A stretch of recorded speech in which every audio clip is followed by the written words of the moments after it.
या शंभरासुराने 10व्या दिवशी या प्रद्युम्नाचं त्या ठिकाणी हरण केलं. वास्तविक हा प्रद्युम्न म्हणजे साक्षात कामदेवाचा अवतार होता.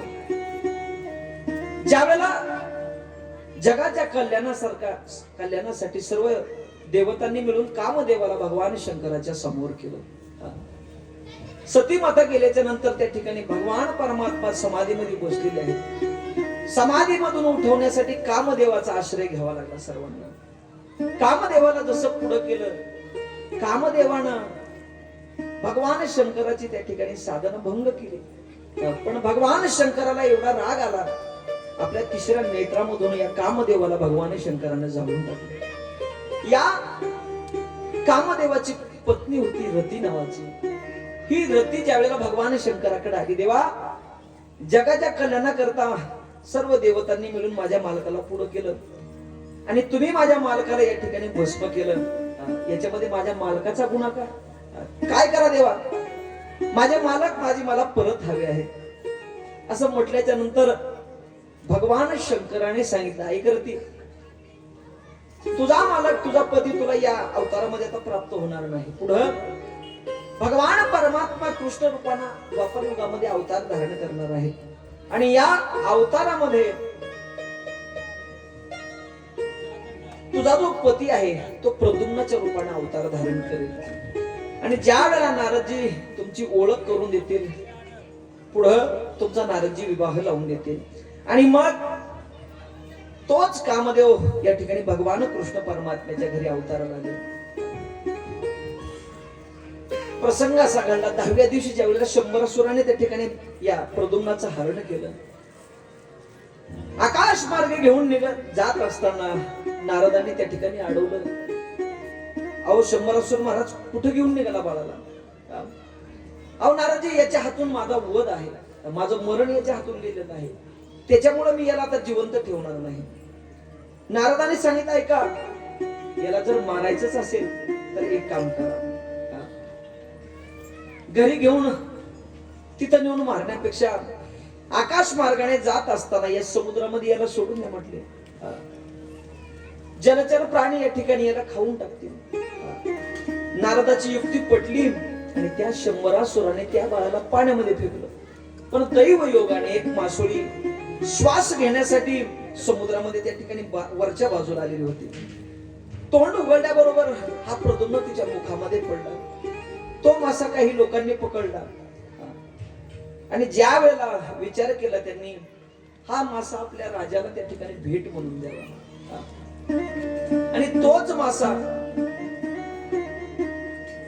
शंभरासुराच्या नगरामध्ये घेऊन आले आणि या शंभरासुराला तो मासा परत भेट दिला. शंभरासुरानं तो मासा आपल्या स्वयंपाकगृहाकडे पाठवला. ज्यावेळेला त्या माशाला चिरण्यात आलं, त्याच्यामधून एका दिव्य बालकाची प्राप्ती त्या लोकांना झाली. पाहिल्याबरोबर अरे म्हणले, या मासोळीच्या पोटामध्ये तर बालक आहे.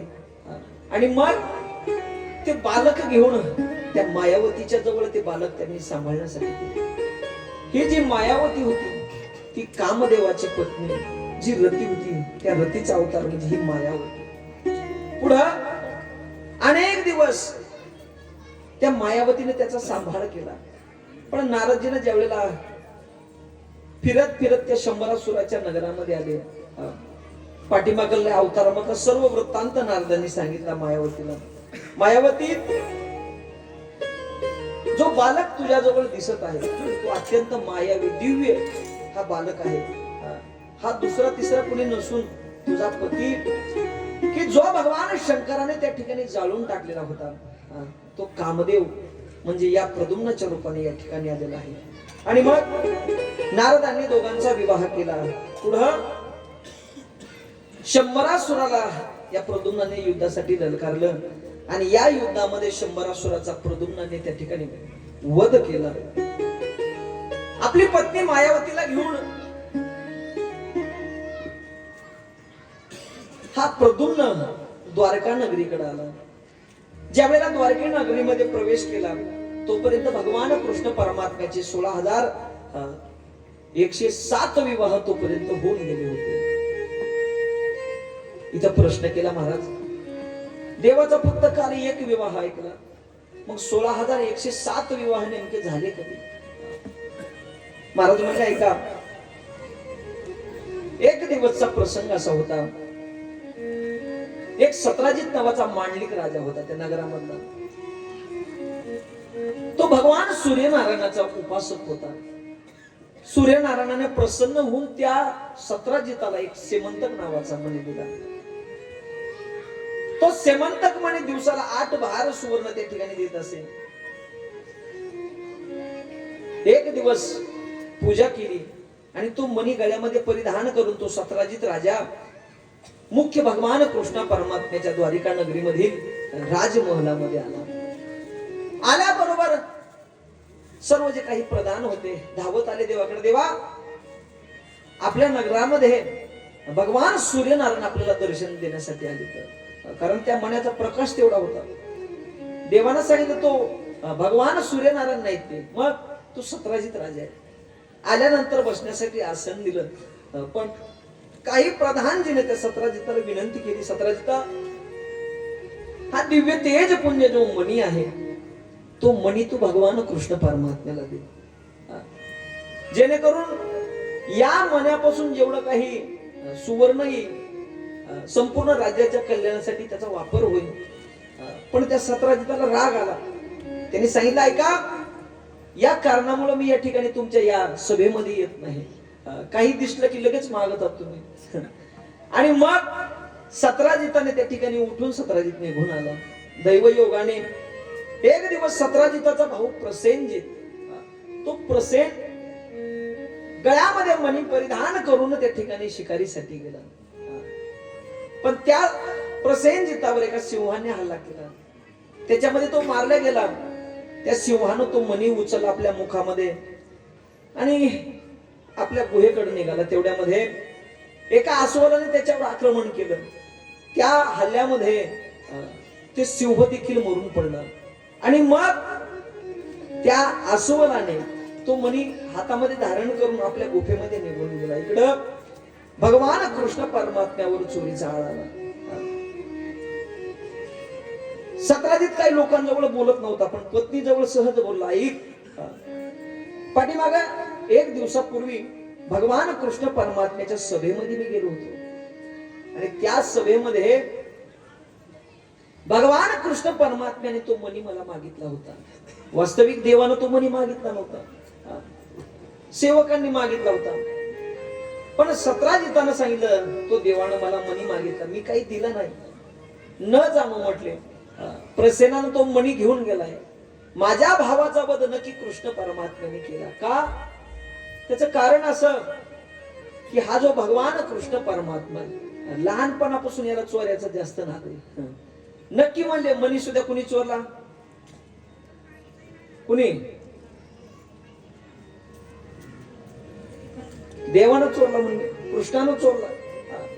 पत्नी जवळ बोलू लागला, पण त्या बिचारीच्या काही पोटात ती गोष्ट राहिली नाही. एक एक करत करत करत मैत्रिणीला सांगत असताना संपूर्ण द्वारिका नगरीमध्ये ती गोष्ट पसरली.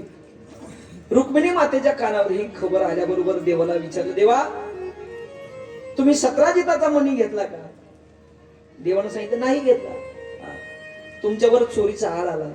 आणि मग भगवान कृष्ण परमात्म्याने काही निवडक सैन्य घेतलं, सत्राजिताच्या घरी गेली, चौकशी केली आणि पुढे प्रसेनजिताचा शोध घेण्यासाठी वनामध्ये गेले.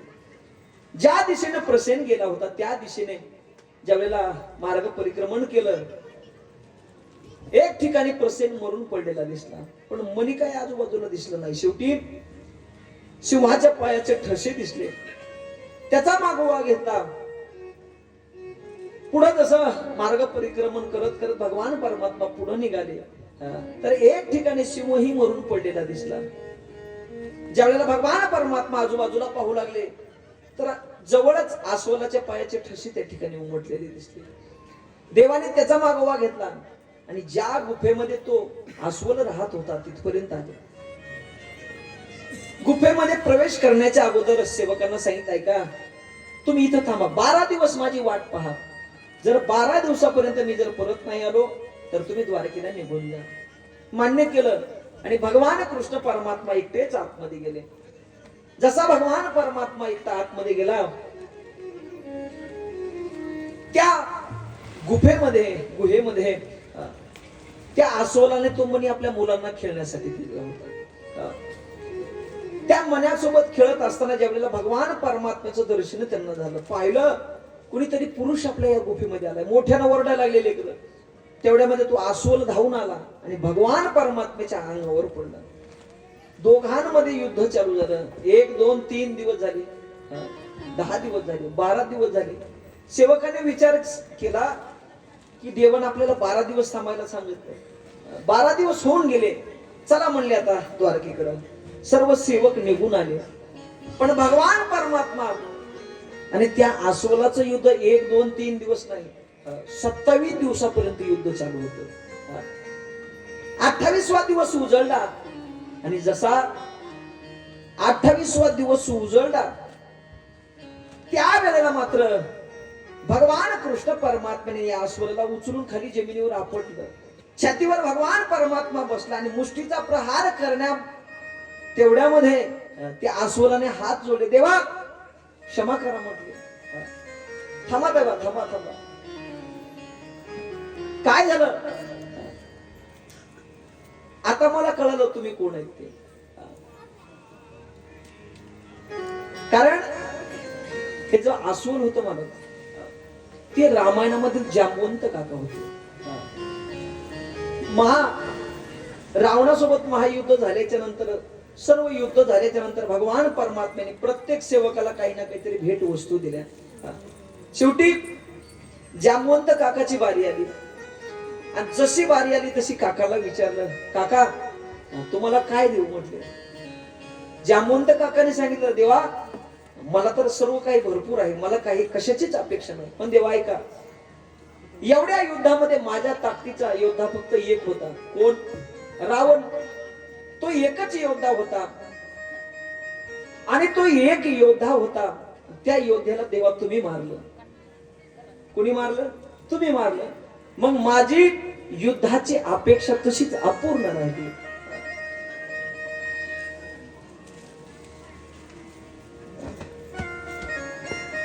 युद्धाची अपेक्षा देवा तशाला तशी अपूर्ण राहिली. मग एक काम करा म्हटले, रावणाला तुम्ही मारलं, तुम्ही काय करा तर तुम्ही माझ्यासोबत एकदा मल्ल युद्ध करा. देवा तुम्ही कुस्ती खेळा माझ्यासोबत. प्रभू रामचंद्रानं सांगितलं, काका एक तर तुम्ही माझ्या वडिलाचे वयाचे आहात आणि रामायणामध्ये वाल्मिकांनी असं कुठं लिहून ठेवलं नाही की मी जांबवंतासोबत त्या ठिकाणी मल्ल युद्ध खेळलंय. बोलिला वाल्मिक तैसे करीन वरतो निधावीन नामा म्हणे. वाल्मिकांनी असं काही रामायणामध्ये कुठं उल्लेख केला नाही, त्याच्यामुळे मला तुमच्या सोबत युद्ध करता येणार नाही. आणि मग पण ऐका, तुम्ही जी इच्छा बोलून दाखवली, मी तुमची इच्छा पूर्ण करणार, पण या अवतारामध्ये नाही, पुढल्या अवतारामध्ये तुमच्या सोबत पोटभर युद्ध खेळत म्हटले. आणि तोच भगवान परमात्मा, तेच जांबवंत काका तेव्हापासून वाट पाहत पाहत पाहत या द्वापार युगापर्यंत थांबलेले होते. आणि आज भगवान कृष्ण परमात्म्याने 27 दिवस त्यांच्या सोबत युद्ध केलं आणि 28व्या दिवशी मग भगवान परमात्म्याचा साक्षात्कार या जांबवंत काकांना झाला. भगवान परमात्म्याला विचारलं, देवा कसं काय येणं केलं. देवानं सांगितलं, ऐका, हा जो सेमंतक नावाचा मणी आहे, या मण्यामुळे माझ्यावर चोरीचा आळा आहे, तो मणी माझी मला परत द्या. त्यावेळेला जांबवंत काकाने सांगितलं, देवा ऐका, तो मणी म्हणले, मणी काय मागायला, मी माझा प्राण तुम्हाला दिला असता, पण ऐका, तो मणी मी माझ्या मुलीला देऊन टाकलाय. आणि जगामध्ये असा कुठला बाप आहे की एखादी वस्तू एखाद्या मुलीला तो देतो आणि दिलेली वस्तू बाप पुन्हा मुलीकडून तो परत घेतो. आपले आहे काय करा नाही. मग देवा तो मणी मी तिला देऊन टाकला, आता मणी काही परत मिळत नाही. देवानं सांगितलं, या मण्यामुळं माझ्यावर चोरीचा आळ आला, आता तो कलंक मला त्या ठिकाणी धुवून टाकायचा आहे. त्यावेळेला मग जांबवंत काकांनी सांगितलं, देवा एक उपाय आहे. काय? तो मणी मी तुम्हाला देतो, पण त्याच्या बदल्यामध्ये या मुलीचा स्वीकार, जी माझी मुलगी आहे जांबवंती नावाची, या जांबवतीचा स्वीकार देवा तुम्ही करा. देव म्हणले आता मनासाठी करावं लागेल लग्न काय. आणि मग भगवान कृष्ण परमात्म्याचा त्या ठिकाणी गांधर्व पद्धतीने हा दुसरा विवाह या जांबवंती सोबत झाला. तो मणी आणला आणि या सत्राजित राजाला दिला. मणी ज्यावेळेला सत्राजिताच्या जवळ आला त्यावेळेला आता गावामध्ये लोक उलट बोलू लागले पुन्हा. आजपर्यंत सर्व लोक देवाला नाव ठेवू लागले, देवानं चोरी केली, प्रसेनाला मारलं, असं करावं का तसं करावं का. जे आजपर्यंत देवाला लोक बोलू लागले आता त्यांच्या बोलण्याची भाषा बदलली. आता रोग त्या ठिकाणी बदल. आता सत्राजिताकडे पाहायला लागले लोक आणि पुन्हा सत्राजिताला बोलायला चालू केलं. याला कळायला पाहिजे म्हटले, एवढा मोठा माणूस आहे म्हटले, या द्वारिका नगरीचा राजा आहे आणि या द्वारिका दिशावर चोरीचा आळा घातला म्हणजे सत्राजिताने. आता लोक सत्राजिताला बोलायला लागले. परिणाम एक दिवस सत्राजित देवाच्या जवळ आला. देवा, हा सिमंतक नावाचा मणी देवा तुम्हाला ठेवून घ्या. या मण्यामुळे काय लोक बोलायला लागलात माझी मला माहिती. देवा, हा मणी तुम्ही ठेवून घ्या. देवानं सांगितलं पहिलाच मी मणी मागितला नव्हता तुझा, तरी माझ्यावर चोरीचा आळ आला आणि आता जर मणी ठेवून घेऊ तर लोक काहीच्या काही बोलत. तुझा मणी म्हटले तुलाच राहू दे. पण लोक ऐकत नव्हते. देवा, लोकनिंदा मला सहन होत नाहीये आणि म्हणून भगवान कृष्ण परमात्म्याला एक विनंती केली. देवा ऐका, जर मणी तुम्हाला घ्यायचा नसेल तर माझी एक मुलगी आहे, तिचं नाव आहे सत्यभामा. या सत्यभामेसोबत तुम्ही विवाह करा. देवानं सांगितलं काही हरकत नाही. आणि मग या सत्यभामेसोबत भगवान कृष्ण परमात्म्याने तिसरा विवाह केला. पुढं एक दिवस भगवान परमात्मा आणि अर्जुन वनविहार करत असताना यमुना मैयेच्या काठावर आले. जसे काठावर भगवान परमात्मा आणि अर्जुन आले तिथे एक दिव्य स्त्री साधना करत बसलेली होती. ज्यावेळेला त्या स्त्रीकडे भगवान परमात्म्यानं पाहिलं, अर्जुनाला सांगितलं, अर्जुना जा म्हटलं ती स्त्री कशासाठी, ती मुलगी कशासाठी साधना करते विचारून ये. अर्जुनानं सांगितलं, देवा आपण वनविहार करायला आलो, तिच्या साधनेमध्ये ती बसली म्हटले, कशाला चौकशा करायच्या. पण अर्जुनाला देवानं सांगितलं तू फक्त सांगितलेलं काम कर. अर्जुन ज्या वेळेला त्या मुलीला विचारण्यासाठी गेला, विचारलं तुम्ही कोण आहात, साधना कशासाठी करायला लागलात. त्यावेळेला तिने सांगितलं, ऐका माझं नाव आहे कालिंदी, भगवान सूर्यनारायणाची मी मुलगी आहे. भगवान परमात्मा जन्मोजन्मी पती म्हणून मिळावा याच्यासाठी मी ही साधना करत आहे. असं म्हटल्याच्या नंतर अर्जुन पलीकडल्या बाजूला थांबलेला होता. देवाला तिथूनच हात मारले. देवा म्हणले हे पण तुमचंच गिऱ्हाईक आहे. भगवान परमात्मा म्हणाले काही हरकत नाही. आणि मग त्या यमुना मैयेच्या काठावर गांधर्व पद्धतीने या ठिकाणी भगवान परमात्म्याने चौथा विवाह या ठिकाणी त्या कालिंदी सोबत केला. पुढं विंद आणि अणुविंद नावाचे दोन भगवान परमात्म्याचे आत्तेभाऊ होते. या विंद आणि अणुविंदाची एक मित्रविंदा नावाची बहीण होती. राजादेवी नावाची एक भगवान परमात्म्याची आत्या होती, तिची ही मुलगी. या दोघांनी असा पण केला की आपली बहीण दुर्योधनाला द्यायची. स्वयंवर रचलं, पण स्वयंवरामध्ये त्या ठिकाणी त्या बहिणीला आधी सांगितलं, ऐक स्वयंवर फक्त नावाला आहे, तुला जी माळ घालायची ती दुर्योधनाच्या गळ्यामध्ये घालायची. तिनंही मान्य केलं. स्वयंवरासाठी दोन्ही पण त्या ठिकाणी दोन्ही बाजूनं राजांच्या रांगा त्या ठिकाणी उभ्या राहिल्या. ज्यावेळेला मित्रविंदा त्या रांगा पाहण्यासाठी निघाली, भगवान परमात्म्याचं आगमन त्या सभेमध्ये झालं. आणि मग स्वयंवरामध्ये त्या बारीला भगवान परमात्मा लागले. दुर्योधन पुढे होता, ठरलेलं होतं दुर्योधनाच्या गळ्यामध्ये माळ घालायची. पण जसा भगवान परमात्माला पाहिलं दुर्योधन ते पुढेच राहिले. या मित्रविंदेने भगवान परमात्म्याच्या गळ्यामध्ये माळ घातली. आणि मग त्याच ठिकाणी भगवान परमात्म्याचं हे पाचवा विवाह या मित्रविंदेसोबत त्या ठिकाणी पूर्ण झाला. पुढं सत्यासोबत भगवान परमात्म्याचा 6वा विवाह झाला. नागनजित देशाचा राजा नागनजित नावाचा याने एक पण केला होता. 7 बैल रणांगणामध्ये सोडले.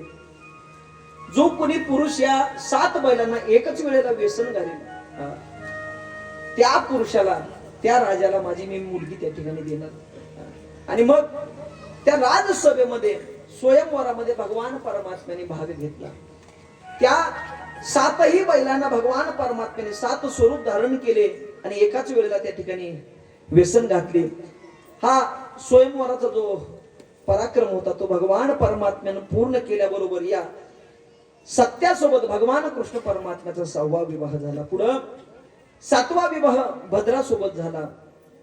आता एका आत्याची मुलगी केल्यामुळे दुसऱ्या आत्याला राग आला. श्रुतकीर्ती नावाची देवाची दुसरी आत्या होती. आणि मग तिने विनंती केली देवाला, कृष्णा ताईच्या मुलीसोबत तू लग्न केलं, आता माझी एक मुलगी शिल्लक आहे, हिच्याही सोबत तू लग्न कर. आणि मग त्या श्रुतकीर्ती नावाच्या आत्याची मुलगी भद्रा, या भद्रेसोबत भगवान कृष्ण परमात्म्याने 7वा विवाह केला. 8वा विवाह भगवान परमात्म्याचा लक्ष्मणेसोबत झाला. असे मुख्य त्या भगवान कृष्ण परमात्म्याच्या अष्टनायिका 8 राण्या भगवान परमात्म्याच्या. पुढं कथा येते. राजानं प्रश्न केला, महाराज 16,108 देवाला पत्न्या आहेत, त्याच्यापैकी 8 पत्न्याची कथा या ठिकाणी तुम्ही आम्हाला सांगितली. आता राहिल्या किती? 16,100 राहिल्या. मग आता एवढ्या 16,100 राजकन्याचा विवाह कसा झाला? त्यांना सांगितलं, ऐका, एक पृथ्वीचा मुलगा होता, त्याचं नाव होतं भौमासूर, भूमीचा पुत्र होता तो. भगवान परमात्म्याची साधना त्या पृथ्वी मातेने केलेली होती, भूमीने. तो मुलगा झाल्याबरोबर तिनं देवाला एक वरदान मागून घेतलं. देवा, हा आपला मुलगा आहे. देवानं सांगितलं, ठीक आहे, पण ऐका देवा, जोपर्यंत मी म्हणत नाही तोपर्यंत याचं मरण त्या ठिकाणी याला कोणी मारलं नाही पाहिजे. देवानं मान्य केलं. पृथ्वीला सांगितलं त्या भूमीला, जोपर्यंत तू म्हणत नाहीस याला मारा, तोपर्यंत याला कोणी मारू शकणार नाही. आणि मग तो भौमासूर महाराज, या भौमासुराने अनेक ठिकाणी त्या ठिकाणी स्वारा केला, स्वर्गावर आक्रमण केलं, वरुण देवतेचे छत्र आणले, स्वर्गामधून त्या ठिकाणी अदिती मातेचे कुंडल घेऊन आला, मेरू पर्वतावरून अनेक दिव्य पर्वत त्या ठिकाणी आपल्या त्या राज्यामध्ये तो घेऊन आला. उन्मत्त झालेला होता. या भौमासुरानं 16,100 राजकन्या कैदीमध्ये टाकल्या. त्याचा पण होता 20,000 राजकन्या एकत्रित करायच्या आणि सर्वांसोबत एकच वेळेला विवाह करायचा.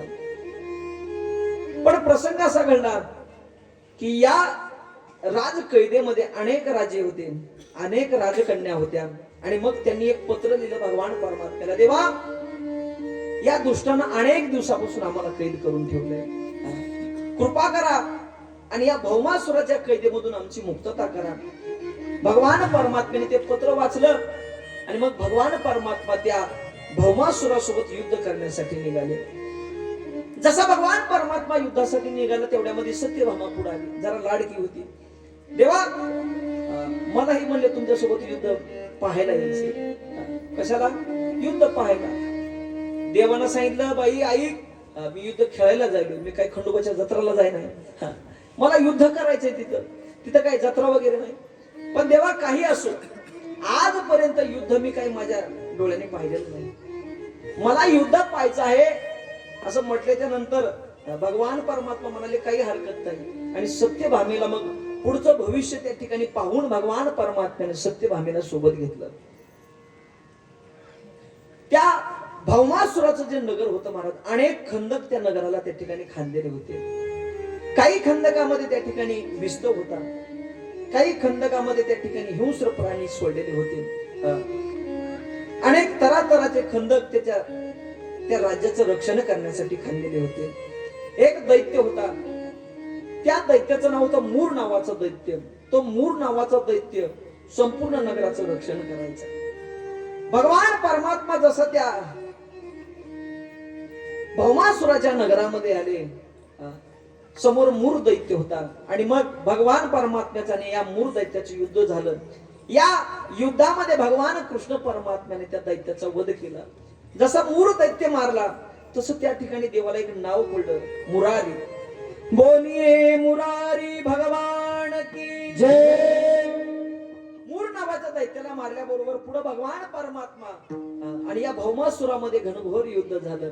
या युद्धामध्ये भगवान कृष्ण परमात्म्याने एक बाण काढला आणि त्या बाणाने या भौमासुराचा वध करू लागले. तेवढ्यामध्ये या सत्यभामेनं सांगितलं, देवा लवकरात लवकर मारा म्हटले. वापस परत जायचे. अनेक दिवस झाला आपण या ठिकाणी युद्धासाठी आहोत. देवानं मान्य केलं. म्हणले आता पहा, एका बाणामध्ये याचा वध करतो. आणि त्या बाणानं भगवान कृष्ण परमात्म्याने या भौमासुराचा, नरकासुराचा वध त्या ठिकाणी केला. जी सत्यभामा होती ती भूमीचं स्वरूप असल्यामुळं, कारण देवाला माहित होतं जोपर्यंत ही मारा म्हणत नाही तोपर्यंत हा दैत्य मरणार नाही. 3-4 महिन्यापर्यंत त्या दोघांचं युद्ध चालू होतं. पण ज्या वेळेला सत्यभामेनं सांगितलं, देवा आता याला मारा म्हणते, किती दिवस नेमकं युद्ध चालू द्यायचंय? आज्ञा आल्याबरोबर देवानं सांगितलं, तुला मी वचन दिलेलं होतं, जोपर्यंत तू मारा म्हणत नाहीस तोपर्यंत मी याला मारणार नव्हतो. आणि मग त्या भौमासुराचा भगवान परमात्म्याने वध केला. आतमध्ये जसा त्या नगरामध्ये प्रवेश केला, कैदखान्याकडे भगवान परमात्मा आले. त्या कैदखान्यामध्ये अनेक राजे होते, सर्वांना त्या ठिकाणी मुक्त केलं. पुढे आल्याबरोबर अनेक राजकन्या कैदखान्यामध्ये कैद केलेल्या होत्या. त्यांनाही भगवान परमात्म्यानं सोडलं आणि सांगितलं, आता ऐका, आता तुम्ही मुक्त झाला, आपापल्या घरी निघून जा. असं म्हटल्याच्या नंतर त्या राजकन्या भगवान परमात्म्याला म्हणाल्या, देवा या दुष्टानं अनेक वर्षापासून आम्हाला या ठिकाणी कैद केलेलं आहे आणि आज जर आम्ही परत घराच्या दिशेनं जावं, घरी जावं, घरचे लोक आमचा स्वीकार करणार नाहीत. मग देवा आता एक काम करा, तुम्हीच आमचा स्वीकार करून घ्या. देव म्हणले, घरचे माणसं मी संघ आणले, त्यांना एकदा विचारू द्या. सत्यभामेला विचारलं, सत्यभामा कसं करू? सत्यभामा म्हणली, देवा तो पण बंद झाले, तुम्हाला जर जमत असलं घ्या म्हणले करून. आणि मग त्या सत्यभामेच्या सांगण्यावरून भगवान परमात्म्याने 16,100 राजकन्या या द्वारिका नगरीला आणल्या आणि सर्व राजकन्या सोबत देवाने देव ब्राह्मणाच्या साक्षीने एकाच वेळेला त्या ठिकाणी विवाह केला. शुभमंगल सावधान. भगवान परमात्म्याचा सुंदर त्या ठिकाणी विवाह पार पडला. आणि त्याची पंगत पुन्हा आपली कथा सांगता झाल्याच्या नंतर पंगत नंतर बसणार आहे. पुन्हा वराडी मंडळ जेवण केल्याशिवाय कुणी जायचं नाही. भगवान परमात्म्याने 16,100 राजकन्येसोबत एकदाच विवाह केला. जसा युद्ध झाला,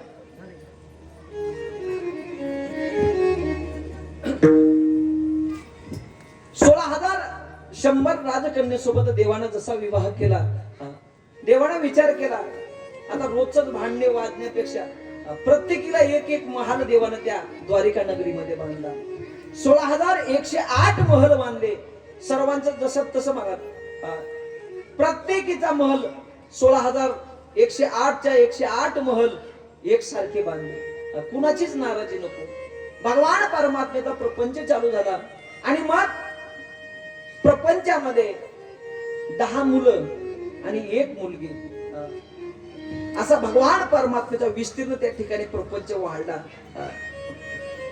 एक दिवसचा प्रसंग, जो मोठा मुलगा होता प्रद्युम्न, याचा मुलगा होता अनिरुद्ध. या अनिरुद्धाचा विवाह पुढे रोचना सोबत त्या ठिकाणी ठरला. ज्या भगवान कृष्ण परमात्म्याचे वाद आपला मेवना रुक्म्या सोबत होता, त्या रुक्म्याची नात, तिचं नाव होतं रोचना. या रोचनेसोबत भगवान कृष्ण परमात्म्याचा नातू अनिरुद्ध याचा विवाह ठरला. प्रसंग असा घडला, युद्ध त्या ठिकाणी लग्न झालं. पण लग्न झाल्याच्या नंतर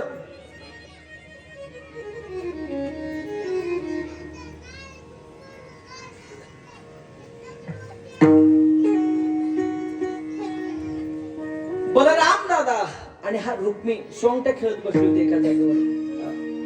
सोंगट्या खेळत असताना रुक्म्यानं 2 डाव जिंकले.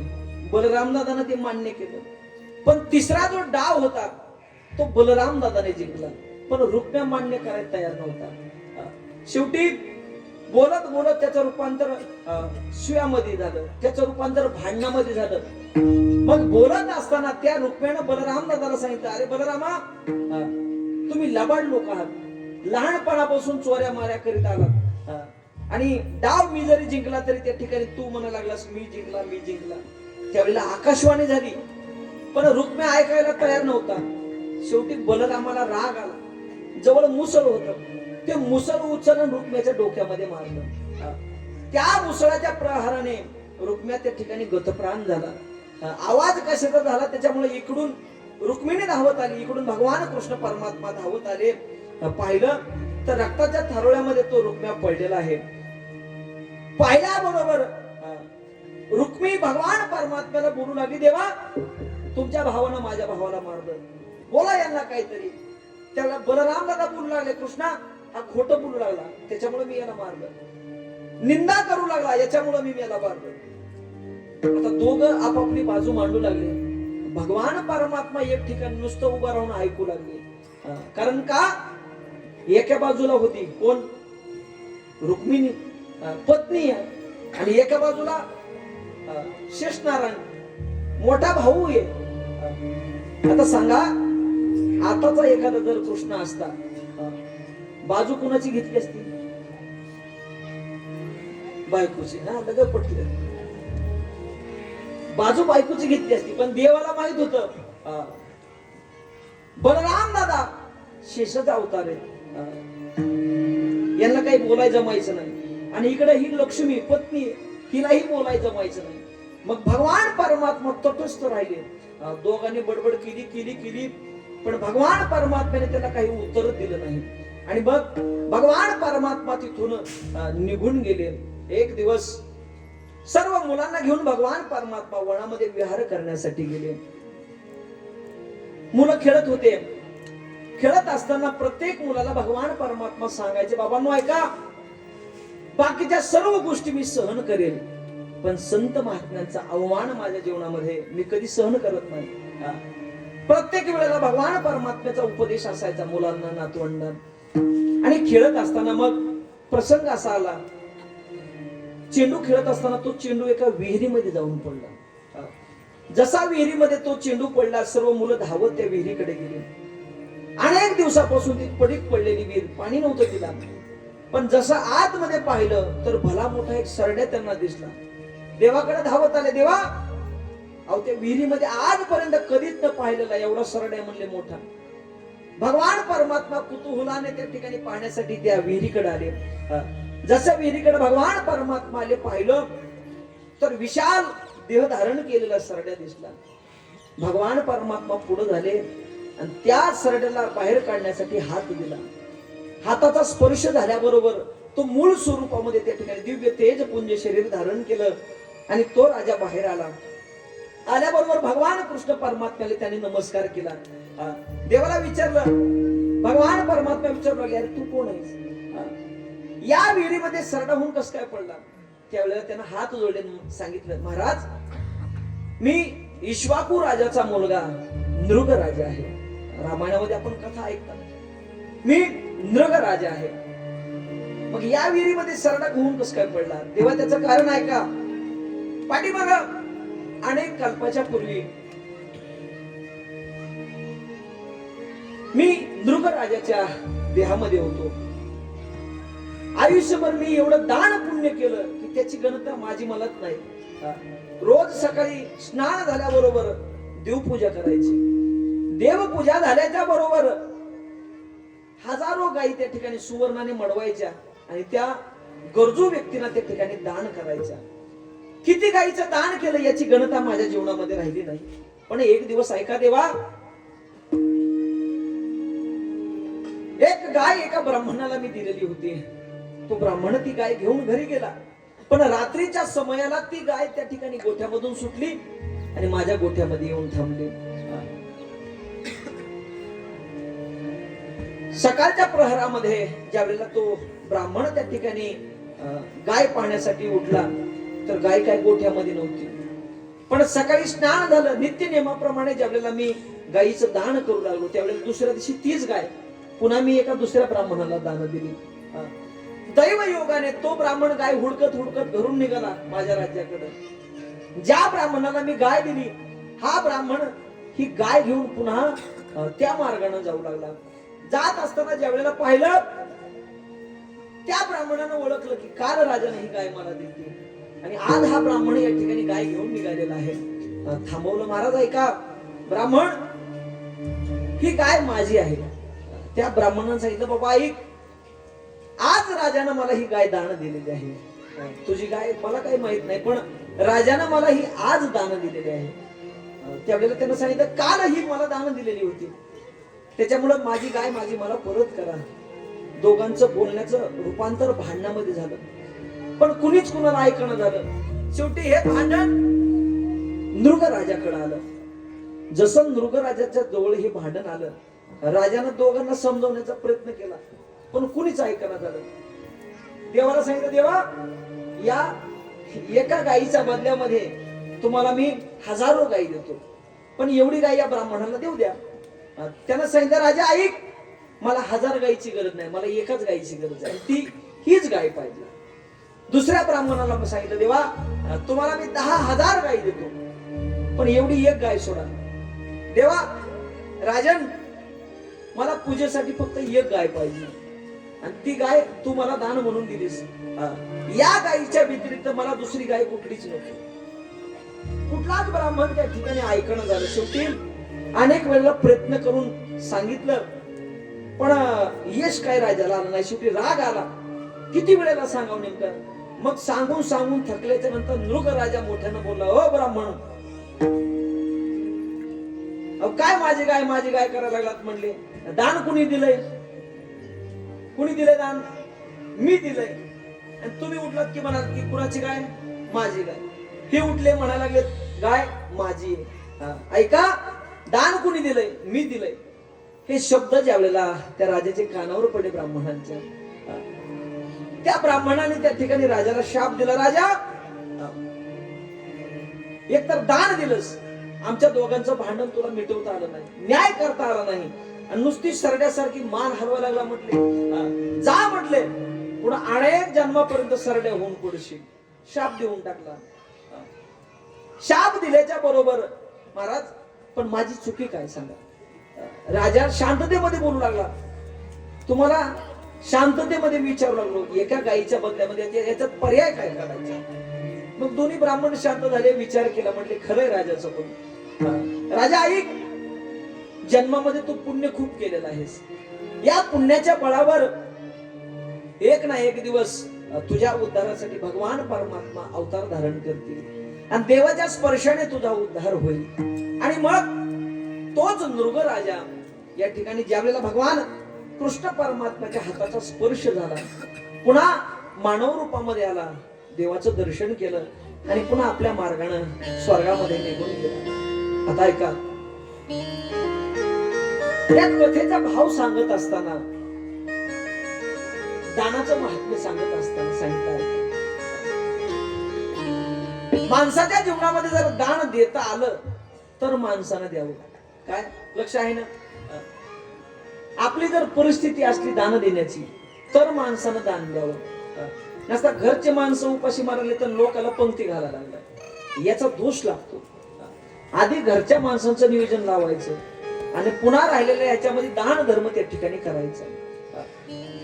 शास्त्र असं सांगतं दान करत असताना एकदा एखाद्या वस्तूचं दान केलं ती गोष्ट पुन्हा पुन्हा काढायची नाही. जसं शेतकऱ्याने एकदा बीज पेरलं ते उघडत होतो का? नाही. बीज पेरल्याच्या नंतर रासायनिक करून त्या ठिकाणी झाकून टाकतो का? त्याचं कारण असं, खोल ओली पडे ते बीज उत्तम. जेवढं तुम्ही ते धान्य त्या ठिकाणी बुजून टाकता तेवढं त्या ठिकाणी चांगलं उगवतं. तसं केलेलं पुण्य माणसानं जेवढं झाकून माणूस पुण्य करतो तेवढं चांगलं फलद्रूप होतं. देवा शांत व्हा. केलेलं पुण्य जेवढं तुम्ही झाकून ठेवता तेवढं त्या ठिकाणी ते फलद्रूप होतं. पण ऐका, माणसाचा स्वभाव असा असतो,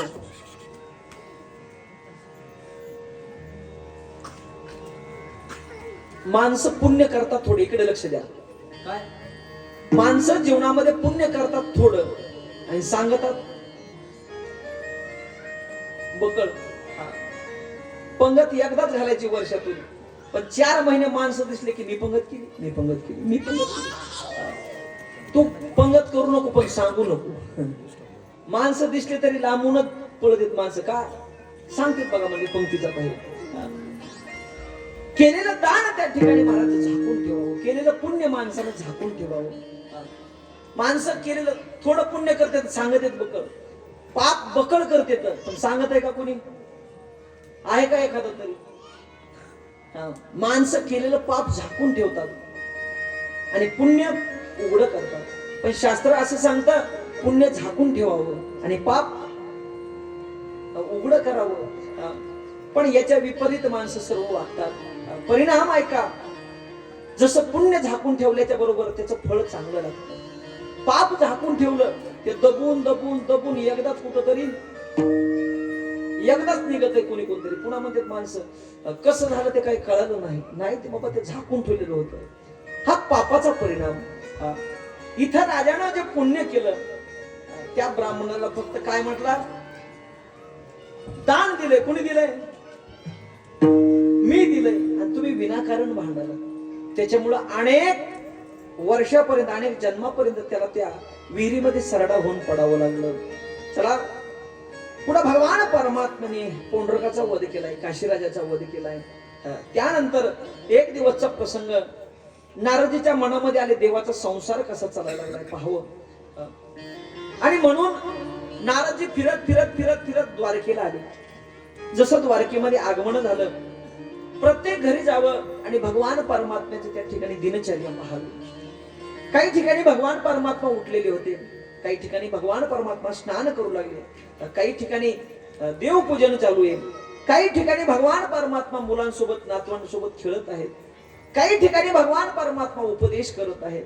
अनेक घर फिरून फिरून फिरून नारदजीने विचार केला, म्हणले नाश्त्याची वेळ झाली, म्हणजे त्या कवरच फिरावं, चांगलं घर बघूत म्हटले. मग सर्व काही चांगलं आहे या द्वारकेमध्ये, पण म्हणलं चांगलं घर म्हणून नारदजी आले सत्यभामेच्या महलाकडे. आल्याबरोबर नारदजीचं आगमन झाल्याबरोबर मग स्वागत नारदजीचं त्या ठिकाणी स्वागत केलं. नारदजींना बसण्यासाठी आसन दिलं. या नारदजी बसा. बसले, पूजन केलं. मग काही चहा पाणी. नारदजी मध्ये नाश्ता होईपर्यंत चहा घेतो. नाश्ता झाल्यानंतर दुपारचं जेवण करूनच जायचं मला, तोपर्यंत नाश्ता करतो. थांबले नारदजी, बसले. पूजन केल्याच्या नंतर भोजन केलं नारदजी. प्रसन्न झाले आणि भगवान परमात्म्याला नारदाला एक लीला करायची होती. का? सत्यभामेला थोडा अभिमान झालेला होता, कारण बापानं जो सेमंतक नावाचा मणी दिलेला होता, दिवसाला 8 भार सुवर्ण तो मणी द्यायचा. प्रसंग त्या सत्यभामेला थोडा अभिमान आला. संपूर्ण द्वारकेमध्ये सुवर्ण कुणाकडे जास्त आहे? माझ्याकडे जास्त आहे म्हटले सोनं. आणि मग नारदाची आणि भगवान परमात्म्याची लीला होती. या भगवान परमात्म्याने नारदाला सांगितलं, नारदी आता तुमची लीला चालू करा. सत्यभामा बसल्या बसल्याच्या नंतर नारदांनी स्तुती केली सत्यभामेची. वा सत्यभामा, काय ऐश्वर्य आहे, काय भगवान परमात्मा, काय जोडा दिसतो म्हटले तुमच्या दोघांचा. बसली बसली सत्यभामा आणि नारदाला प्रश्न केला, नारदजी बऱ्याच दिवसानं तुम्ही या ठिकाणी आलात, माझ्या मनामध्ये अनेक दिवसापासून एक प्रश्न आहे. नारदानं सांगितलं, जे जे प्रश्न आहेत लवकर लवकर विचारा. त्यावेळेला त्या सत्यभामेनं प्रश्न केला, नारदजी ऐका, तो भगवान कृष्ण परमात्मा जन्मोजन्मी मला पती म्हणून मिळावा, याच्यासाठी काहीतरी उपाय सांगा. उपाय सांगा म्हटल्याच्या बरोबर नारद हसते, म्हणजे ऐका, जी वस्तू तुम्हाला प्रत्येक जन्मामध्ये पुढे पाहिजे, पुढल्या जन्मामध्ये जी वस्तू पाहिजे त्या वस्तूचं या जन्मामध्ये त्या ठिकाणी ती वस्तू दान केली पाहिजे. दान केली पाहिजे म्हटल्याच्या नंतर सत्यभामा हसायला लागली, म्हणजे अहो मला भगवान परमात्मा जन्मोजन्मी पती म्हणून मिळवायचा. मग नारदांनी सांगितलं सोपा उपाय, तू देवाला दान करून टाक. दान करून टाक म्हटल्याच्या नंतर ती सांगू लागली, अहो देवाला कोण दान घेईन म्हटले. का? कारण संसारिक जीवनामध्ये भगवान परमात्म्याच्या बाकी साऱ्या गोष्टी लोकांना पाहिजे, पण देव कुणाला पाहिजे का?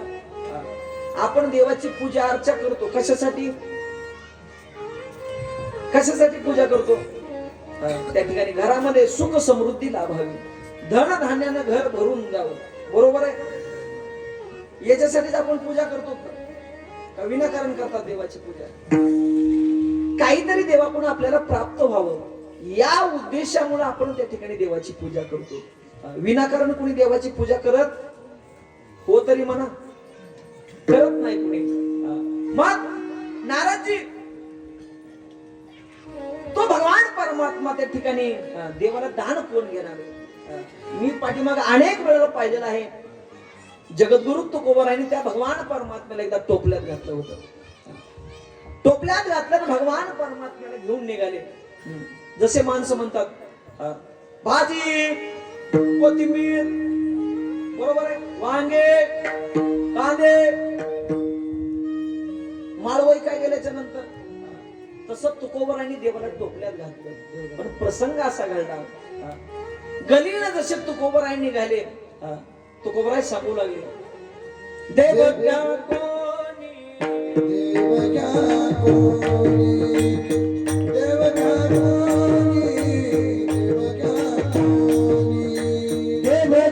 कोणी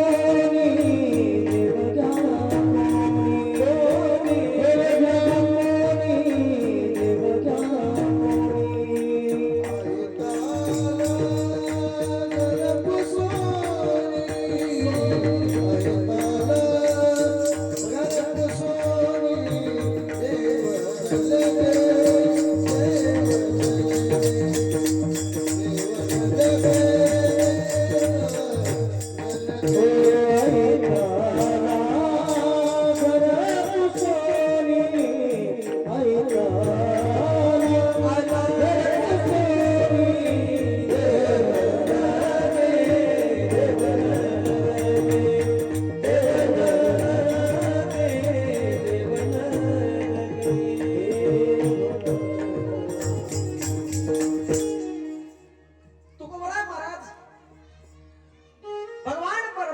टोपल्यामध्ये घातलं आणि गल्लोगल्लीनं फिरू लागले.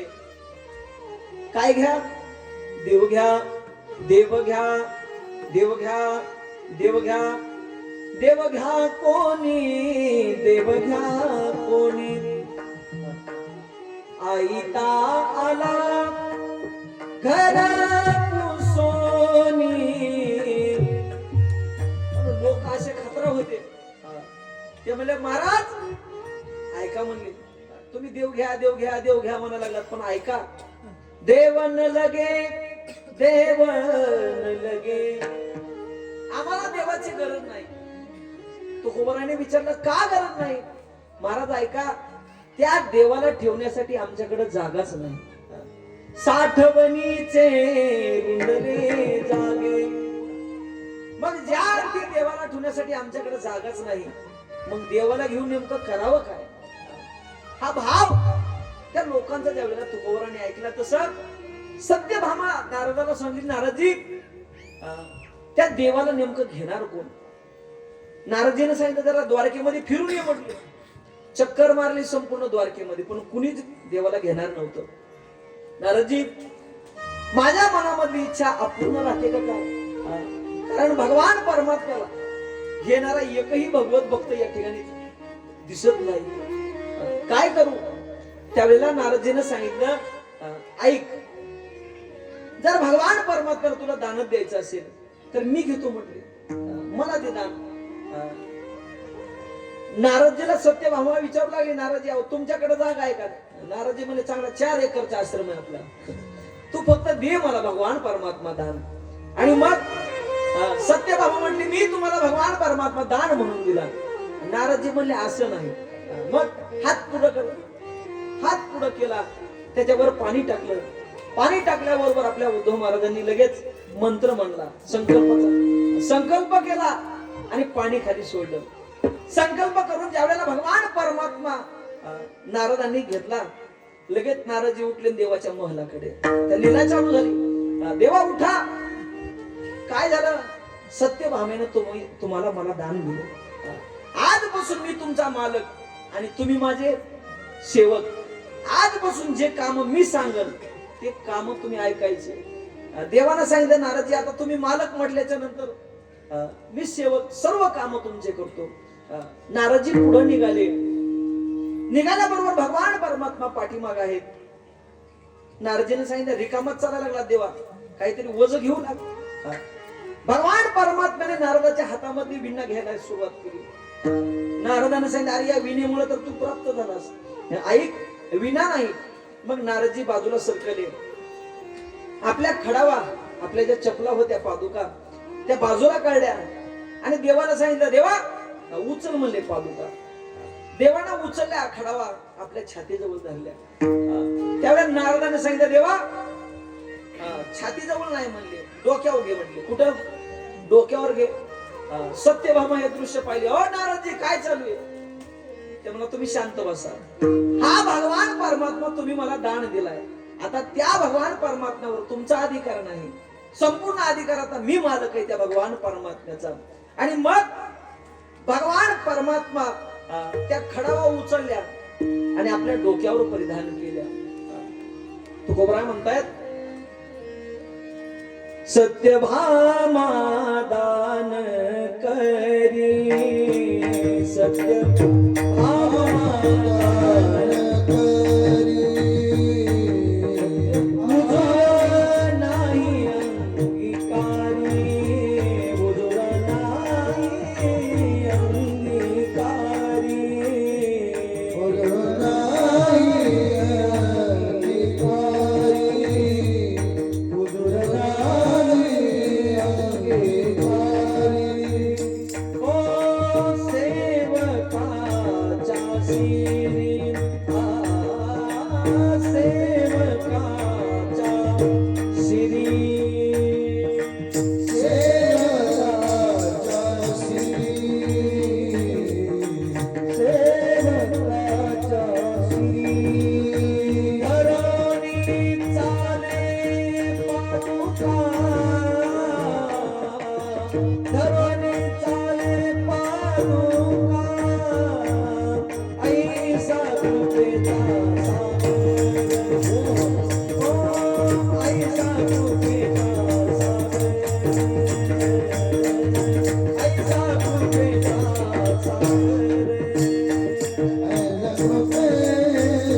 सत्यभामा दान करी, उजुर नाही अंगीकारी, सेवकाच्या श्री धरोनी चाले पादुका. भगवान परमात्म्याने नारदजीच्या चपला उचलल्या आणि आपल्या डोक्यावर परिधान केल्या. हे दृश्य ज्या वेळेला सत्यभामेनं पाहिलं, तोपर्यंत अनेक भगवान परमात्म्याच्या पत्न्या त्या ठिकाणी आल्या. आणि जशा पत्न्या भगवान परमात्म्याच्या आल्याबरोबर प्रत्येकीने हे दृश्य पाहिलं आणि नारदजीला बोलायला चालू केलं, ओ देवा, इथं येतात, बसतात, उठतात, खातात, पितात, आणि असले कुठाने करलात का म्हटले. द्वारकेमध्ये फिरून यायचं नाही. त्यांना सांगितलं येत नाही, पण देवाला घेऊन जाऊ म्हटले. देवाला घेऊन का? त्याचं कारण असं की या सत्यभामेने हा भगवान परमात्मा मला दान म्हणून दिलाय आणि मग दानामध्ये मिळालेली वस्तू हिच्यावर सर्वस्व अधिकार आता माझा राहिला. त्याला काय काम लावायचं, कारण फुकट सांभाळायचं मला परवडत नाही. आणि मग देवाला ते काम लावलंय मी, बाकीच्यांनी कुणी बोलायचं नाही. सर्व गोपिका आता सत्यभामेकडे त्या ठिकाणी वळाल्या. आणि जी एक एक एक एक गोपिका लागली ती पत्न्या देवाच्या जशा बोलायला लागल्या, सत्यभामा काय तुझा एकट्याचाच भगवान परमात्मा पती आहे का? आम्ही पण सुद्धा देवासोबत लग्न केलेलं आहे. एक एक बोलत असताना मग सत्यभामा आता त्या ठिकाणी दचकायला लागली. कारण एवढ्या जणी एकदाच बोलायला लागल्यास काय बोलावं. शेवटी सत्यभामा भगवान परमात्म्याच्या आणि नारदजीच्या जवळ आली.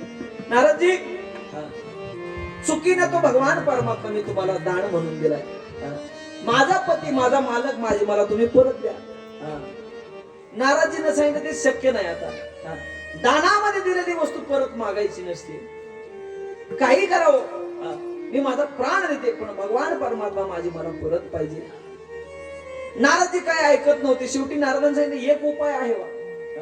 आता लीला करायची होती. या भगवान कृष्ण परमात्म्याच्या बरोबरीच देवाच्या वजना इतकं सुवर्णाचं दान तुम्ही मला द्या. दान द्या म्हटल्याच्या नंतर सत्यभामेला तर एवढा आनंद झाला, कारण सोन्याला कमीच नव्हती. त्या नगराच्या, द्वारिका नगरीच्या बाहेर मोठा एक तुला रवण्यात आली. एका पारड्यामध्ये भगवान कृष्ण परमात्म्याला बसवलं आणि मग अनेक काही सेवकांना बोलवलं आणि त्या सेवकांना सोनं आणण्यासाठी सांगितलं. महलामधला जी सोनं आणायला प्रारंभ केला, संपूर्ण महलाची महल रिकामी झाली, पण पारड्यात तिळभरही हालत नव्हतं. शेवटी ज्या भगवान परमात्म्याच्या बाकीच्या पत्न्या होत्या त्यांना सत्यभामा बोलू लागले, आहे ऐका, दाम दुप्पट योजना. तुम्ही मला आता सोनं उष्ण द्या, त्याच्या बदल्यात तुम्हाला दुपटीनं मी सोनं देते. त्यांच्या जवळचं सोनं आणलं, सेविकांजवळचं सोनं घेतलं, पण पारडा मात्र तिळवरही हालत नव्हतं. हे दृश्य ज्या वेळेला सत्यभामेनं पाहिलं, आता काय करावं, भगवान परमात्मा जातो का काय, हा मनामध्ये भाव होता, भीती होती. शेवटी काही पत्न्यांनी सांगितलं, अहो ऐका, नगरामधलं, द्वारका नगरीमधलं सर्वांचं सोनं झालं म्हणले, पण अजून मोठी मालकी तशीच आहे. कारण भरपूर त्या ठिकाणी सोनं लपून ठेवलेलं असणार म्हणले. मोठीनं ऐका, तिच्याकडे जा आणि रुक्मिणीला सांगा सोनं घेऊन या म्हणावं. सोनं जर आणलं नाही तर भगवान परमात्मा या ठिकाणी आपल्याला परत भेटणार नाही. मग काही दासदासी आणि पत्न्या त्या ठिकाणी धावतच रुक्मिणी मातेच्या महलाच्या जवळ गेल्या. जशा महलाच्या तिथं जवळ गेल्याबरोबर या रुक्मिणी मातेला पाहिलं आणि त्या सेविका सांगू लागल्या, हे रुक्मिणी, रुक्मिणी तुम्ही स्वस्त कशा बसल्या बोटा की चला. रुक्मिणी तुम्ही स्वस्त कशा बसल्या बोटा की चला. रुक्मिणी तुम्ही स्वस्त कशा बसल्या बोटा की चला.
गडबड कशामुळे करताय, घाई कशामुळे, एवढ्या मोठ्यानं ओरडायला लागलात कशाला? त्यावेळेला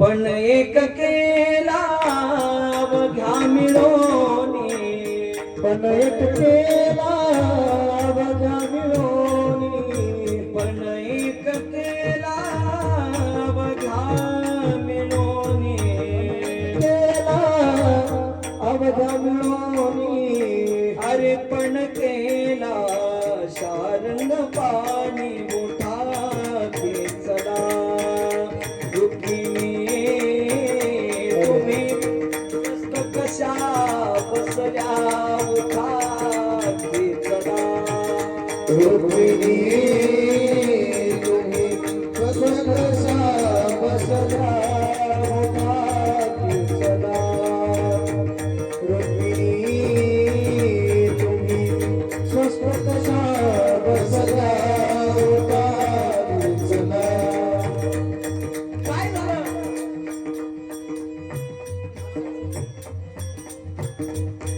नारद या ठिकाणी द्वारकेला आलेले होते आणि जसं द्वारकेला आगमन झालं, सत्यभामेला त्यांनी बोलवलं आणि भगवान परमात्म्याला त्या ठिकाणी दानामध्ये घेतलं आहे. सत्यभामेला तो भगवान परमात्मा या ठिकाणी दान म्हणून दिला. तो भगवान परमात्मा दान दिल्याबरोबर नारदाने तो भगवान परमात्मा घेतला, देवाच्या डोक्यावर चपला दिल्या, पादुका दिल्या आणि भगवान परमात्म्याला द्वारकेमधून घेऊन निघालेले आहे. ज्यावेळेला परत भगवान परमात्म्याला मागितलं, परत मागितल्याच्या नंतर नारदजी या ठिकाणी आता देवाच्या बरोबरीचं सुवर्ण मागायला गेले. सुवर्ण मागायच्या बरोबर संपूर्ण त्या ठिकाणी द्वारिका नगरीमध्ये सुवर्ण या ठिकाणी पारड्यामध्ये नेऊन टाकलं, पण पारडं काही हालत नाहीये. आता शेवट फक्त तुमच्या जवळचं सुवर्ण या ठिकाणी राहिलेलं आहे. आता लवकरात लवकर तुम्ही सुवर्ण त्या ठिकाणी जवळचं घ्या आणि त्या पारड्याच्या ठिकाणी ज्या ठिकाणी तुला रवलेली आहे त्या ठिकाणी सर्वांनी चला. असं म्हणल्याच्या नंतर रुक्मिणी माता उठल्या, ताट घेतलं आणि आपल्या अंगणामध्ये गेल्या. अंगणामध्ये गेल्याच्या नंतर तुळशी वृंदावनाच्या जवळ आल्या, तुळशीला नमस्कार केला आणि त्या तुळशी मधलं वृंदावनामध्ये पिकलेलं पान तोडलं, ताटामध्ये ठेवलं आणि मग ते ताट घेऊन रुक्मिणी माता त्या तुळशीच्या जवळ आल्या. तुळसी पत्र पारडे ठेवेता, तुलसी पत्र पारडी ठेवीता, तुळसी पत्र पारडे ठेवेता, तुलसी पत्र पारडी ठेवीता, माधव झाला बरोबरीचा मोठा खेचला, रुक्मिणी तुम्ही स्वस्त कशा बसल्या मोठा खेचला, रुक्मिणी तुम्ही स्वस्त कशा बसल्या मोठा खेचला.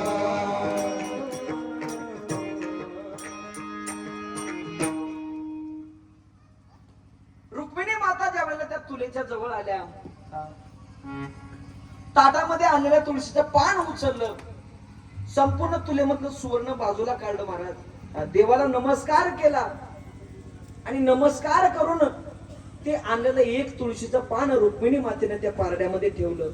परिणाम, जो भगवान परमात्मा एवढं सुवर्ण टाकूनही जो तोडला गेला नाही, तो भगवान परमात्मा फक्त एक तुळशीचं पान टाकलं आणि त्या तुळशीच्या एका पानावर त्या ठिकाणी संपूर्ण भगवान परमात्म्याची तुला या ठिकाणी पूर्ण झाली.